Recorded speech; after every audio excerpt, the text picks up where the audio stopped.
тийм гин. Хангай нутагт Шунхай ховдгоороо шулан болсон нэг баян байж гин. Шунхай баян 3 дэрсгэн охидтой юмсан ч охид нь өсөж том болоод олны харааг булаасан. Онцгой сайхнараа хушуу нутагтаан алдартай. Гол шиг тэгшхэн нуруутай, гоо үзэсгэлэн төгөлдөр нас бий гүйтсэн бүсгүйчүүд болж өсөж гин.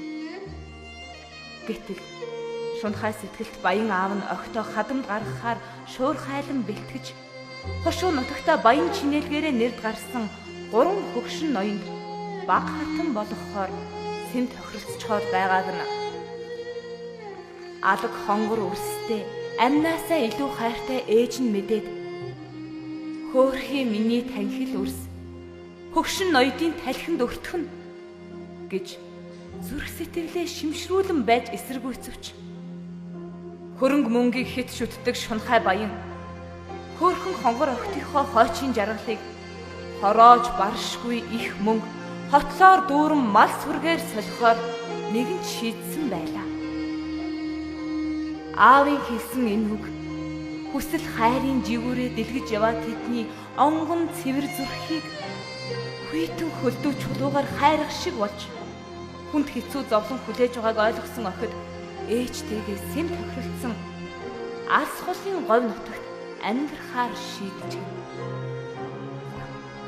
Баячхаас өөрийг боддоггүй аавыгаа ховдог Шунхай хөгшин ноёдод өөрсдийг нь эд мөнгөөр сольж гэргий болгон өгөх гэж байгаад нь хязгааргүй гомцсон охид нэг шүн гэрээсээ сэмхэн оргож хамгийн хурдан мордоо унаад өндөр уулыг давж өргөн голыг гатлан явж өмнгийн цэлгэр говьд ирж амьдран суужээ.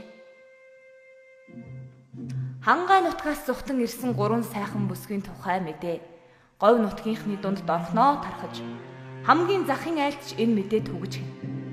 Энэ үед алс зүүн зүгийн говь талаар нутгийн баячуудын адуун сүргийг өдөр шөнөгүй манаж хээрээр гээ эцээр дэр хийж амьдардаг өлзийт цагаан цогт гэдэг 3 адуучин залуу үзэгсэлд 3 бүсгийн тухай үлгэр домог мэт яриаг сонсч гуруулаад тэдгээр бүсгүүчүүдтэй уулзаж өчрөх нэгэн санаа бодолтой байгаагаа ч мэднэ. Цаг болцсон адуун сүргийнхээ дундаас хамгийн сайн мордыг шилж унаад шөнийн мананд гарах цагийг тааруулан явхаар тохиролцож гин. Түүнээс хойш орой бүр адуучин 3 залуу алсаас ирсэн 3 хүүхнийд очиж хайр сэтгэлээ нэлчилж бүр ханилан сууж амьдрах тухайгаа хүртэл ярилцдаг болжээ. Энэ мэт учран уулзсаар байгааг баяны даалгавартай нэгэн зарц мэдэж дурлалт залуусын нууц уулзалтыг эзэндээ ховолцохож гин. Адуун сүргийг нь эзгүйдүүлж ардаг хурдан хайртай мордыг нь ээлжлэн унаж байгааг мэдсэн баяны хорсол замдан туйлдаа хүрч адуучин гугийг барьж ирээд 10 бандтаж хоёр хөлд нь хүндгийн жуйж хоньны бэлчээрээс цааш холдож чадахгүй аргалчин болгочихсон учраас хайртай амаргуудтай очиж уулзгаас нэгэн төнгөрчээ.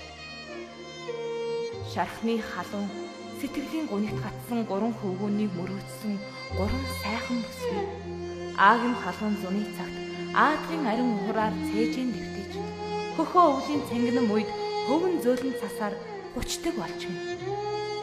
Энэ цагаас хойш танхил залуу насны хайр сэтгэлийн үнчийг илтгэн адуучин 3 хөвгүүн өлзий товоо, цогт овоо, цагаан овоо гэж 3 ижил хэн толгод болж мөнхөрч гин.